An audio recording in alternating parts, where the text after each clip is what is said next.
Chegou o dia do terceiro jogo do Flamengo na Copa do Mundo de Clubes. O Flamengo enfrenta daqui a pouco, às 10 horas da noite, o Los Angeles FC, time da MLS, que tem alguns jogadores conhecidos. Por exemplo, o volante Igor Jesus, cria das categorias de base do Flamengo, está jogando por lá. O zagueiro Marlon, aquele que passou aqui pelo Fluminense, também está por lá. O atacante Giroud também é do time da equipe da MLS, só que esse time americano não tem mais nada a fazer na competição, já eliminado, vai apenas cumprir tabela. Para o Flamengo, que já está classificado em primeiro, o jogo vale 11 milhões de reais. É isso mesmo, se o Flamengo vencer, vai receber mais 11 milhões de reais da FIFA. E por falar nisso, os dois próximos jogos do Flamengo podem render ao Flamengo 83 milhões de reais. Dois jogos, 83 milhões de reais. Gente, isso é premiação de competição grande aqui no futebol brasileiro. Mas por que pode ganhar isso? Eu vou explicar para vocês já já. E também vou trazer aqui declaração do Zico, maior ídolo da história do Flamengo, e eu concordo plenamente com ele, ele falando sobre a atitude dos europeus e como os europeus estão tratando a Copa do Mundo de Clubes. O Flamengo já faturou nessa competição, na Copa do Mundo de Clubes, quase 28 milhões de dólares, que dá em torno de 150 milhões de reais. Caso o Flamengo vença o Los Angeles, vai ganhar mais 11 milhões de reais. E nas oitavas, se o Flamengo passar das oitavas para as quartas, o Flamengo vai ganhar mais 13 milhões de dólares, ou seja, 2 milhões de dólares da vitória em cima do Los Angeles, e mais 13 por chegar às quartas, 15 milhões de dólares, que dá em torno de 83 milhões de reais. São dois jogos extremamente importantes para o Flamengo, obviamente, para a visibilidade, a famosa internacionalização da marca, mas é extremamente importante também por conta da parte financeira.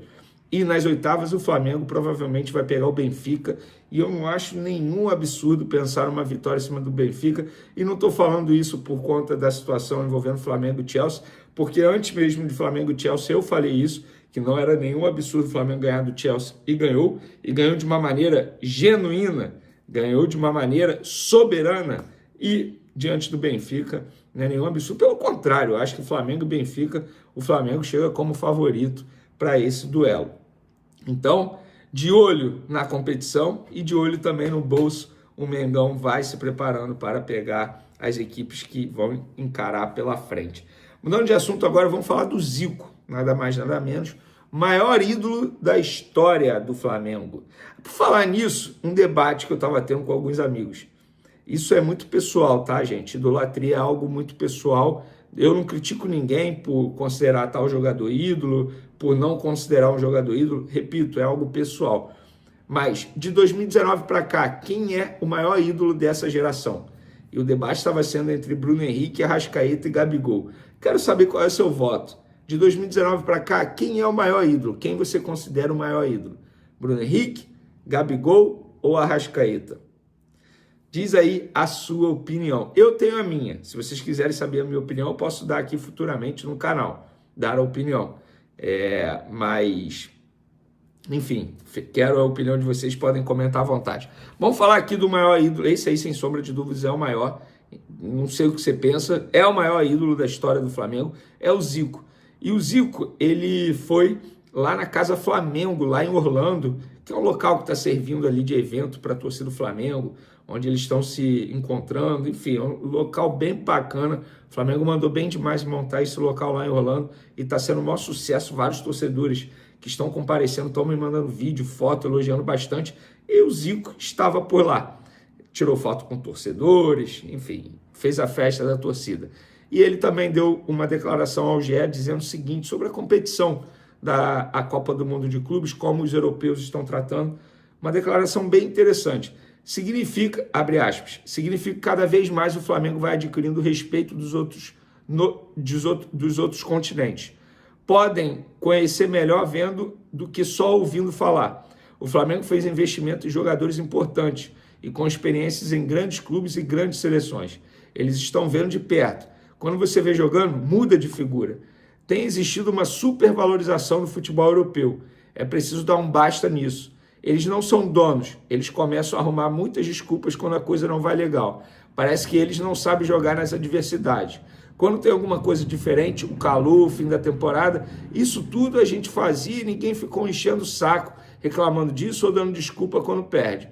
Eu acho que isso é que está acontecendo. São grandes times que são verdadeiras seleções. Quantos espanhóis tem no Real Madrid? Quantos ingleses tem no City? Quantos alemães tem no Bayern? O Flamengo está numa situação como essa. Tem seleção uruguaia, chilena, brasileira. Está pau a pau. O negócio está todo mundo bem, em forma para chegar e dar conta do recado. Fecha aspas para, repito, o maior ídolo da história do Flamengo, o Zico, o Galinho. Gente, é exatamente isso que eu gostaria de falar aqui no canal, eu vou repetir. Óbvio, isso é óbvio, gente, é óbvio que o futebol europeu ainda está acima do futebol sul-americano. E por um fator absoluto, finança, ponto, dinheiro, é o dinheiro que está lá. Eles contratam quem eles querem, não tem como bater de frente. A moeda deles é muito mais valorizada que a nossa, isso não tem discussão. O futebol europeu está acima, ponto. O futebol europeu está, entre aspas, não ligando para essa competição. Eles não estão nem aí. E é nítido isso, tá? É nítido. Ah, beleza, eles querem ganhar, beleza, mas eles não dão a valorização que nós, aqui do futebol sul-americano, a gente dá para um tipo de competição como essa. E tá tudo bem. Isso não é passar pano para os europeus, não, tá? Pelo contrário, eu acho que o futebol sul-americano, os brasileiros, tem que tirar proveito dessa situação. Se eles não estão dando o devido valor, o futebol brasileiro vai dar o devido valor. E está dando o devido valor. O futebol brasileiro vai dar a vida em campo para conseguir conquistar a vitória e, quem sabe, o título dessa competição, que para nós é uma competição maravilhosa. Se para eles não é, ninguém está nem aí. Repito, os times brasileiros têm que tirar proveito. Agora, essa desculpinha de calor, de fim de calendário, isso não cola. Isso não cola. Beleza, o futebol brasileiro, os clubes brasileiros jogam na altitude. Os clubes europeus jogam em altitude? Não. As adversidades, elas precisam ser encaradas por esses clubes agora. Porque o futebol sul-americano sempre encarou. Sempre encarou. O Flamengo jogou contra o Liverpool. Pô, fim de temporada, o time destruído. O próprio Jorge Jesus falou isso na ocasião. Botafogo, ano passado, foi eliminado por Pachuca. Cara, repara só na quantidade de jogos que o Botafogo fez e o tempo que teve para poder se preparar para essa competição. Não teve tempo. O Palmeiras também passou pela mesma situação recentemente e ninguém falava nada. Agora que os europeus estão se dando mal diante dos brasileiros e dos sul-americanos, é fim de temporada, é o calor. Gente, para! Não tem que ficar dando desculpa, não é isso. Mas continua achando que o futebol europeu está acima do futebol sul-americano, continua achando que os clubes europeus, os jogadores europeus, não estão nem aí para essa competição, embora ali em determinado momento eles queiram a vitória, você vê a vibração do treinador, mas a gente sabe que não é a mesma animação, a mesma motivação que nós estamos dando nesse momento. E não tem o menor problema disso. Repito, eu fico felizão de ver os brasileiros se dando bem, cara. Felizão de ver um europeu reclamando. Olha, repara aí no treinador do Atlético de Madrid reclamando, dizendo: nós tivemos a mesma pontuação que o campeão da Champions e a mesma pontuação do campeão da Libertadores e fomos eliminados. Que isso, cara? 2 meses atrás ninguém apostaria que o Botafogo fosse se classificar nesse grupo e se classificou com mérito. O Flamengo deu um baile no Chelsea, botou os ingleses na roda novamente, com mérito. O Palmeiras está tendo bom desempenho, com mérito. O Fluminense está tendo bom desempenho, com mérito. É mérito. Agora, o fato, onde eu quero chegar, para você falar que um europeu não está dando o devido valor, na minha concepção, isso não é tirar o mérito dos brasileiros, pelo contrário, os brasileiros estão chegando aonde estão por mérito deles. Por quê? Investiram demais, fizeram boas contratações, teve evolução na parte tática também, por vários fatores. Agora imagina se a CBF desse o devido valor ao produto dela, se o futebol brasileiro fosse melhor valorizado pela própria CBF.